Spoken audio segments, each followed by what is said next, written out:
Bonsoir. Pourquoi avoir décidé de vous intéresser à ce personnage historique peu connu, mais qui a œuvré pour la protection des trois seigneuries de Monaco, Menton et Roquebrune? Eh bien, parce que je trouve qu'on ne parle pas assez de lui. Je voulais lui rendre hommage à travers ce roman. Je trouve qu'il a les traits de caractère de bien des Grimaldi, dont la bienveillance, la ténacité et le sens du devoir. Et voilà, je me suis intéressée à lui. Vous parlez d'une partie de l'histoire monégasque en la mettant sous forme de roman avec des expériences vécues et d'autres totalement imaginaires. Quelle est la part de fiction et de réel dans ce récit? Les événements sont historiques, les personnages aussi pour ceux que j'ai pu trouver. Et à partir du moment où je n'ai pas trouvé le nom d'un personnage, alors je l'ai inventé. Par exemple, un podestat de Monaco, après Guy Frégoz, qui lui a existé, jusqu'en 1477, je n'ai pas trouvé de nom, donc j'en ai inventé un. Voilà. Sinon, les personnages principaux, tels que Lambert, Claudine, Dame Pommeline, Blanche, ont existé, vraiment. On va justement parler de ces personnages pour rentrer un peu plus dans l'histoire sans trop en dévoiler.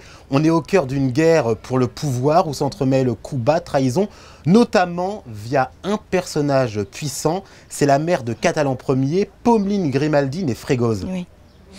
Absolument. Cette dame était avide de pouvoir, elle ne voulait rien lâcher et surtout ne rien donner à Lambert Grimaldi, désigné comme futur mari de sa petite Claudine, qu'elle ne voulait surtout pas comme co-seigneur à ses côtés. Pourquoi s'accrochait-elle autant au pouvoir?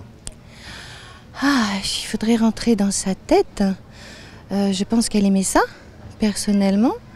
Je pense qu'elle y avait pris goût, étant donné que son mari Jean Ier de Monaco, parfois l'a laissée seule à la tête de Monaco parce qu'il partait guerroyer. Et du coup, elle a aimé ça et elle n'a plus rien voulu lâcher. Voilà.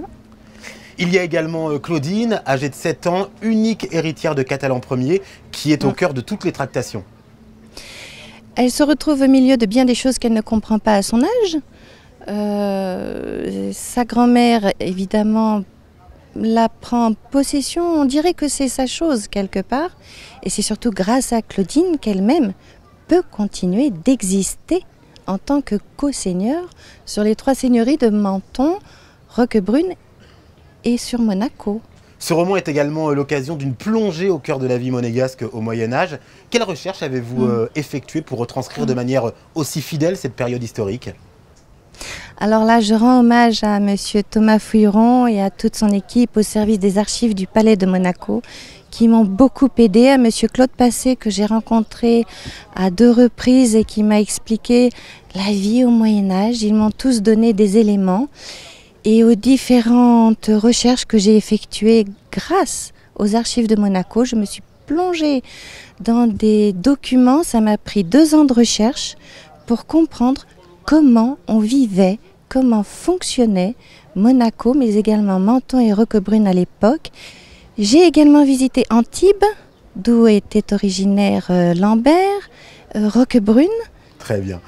Eh bien, à noter que vous serez présente au Salon du Livre de Monaco qui se déroulera le samedi 7 et dimanche 8 septembre 2024. Merci d'avoir répondu à nos questions, Louise Bontemps.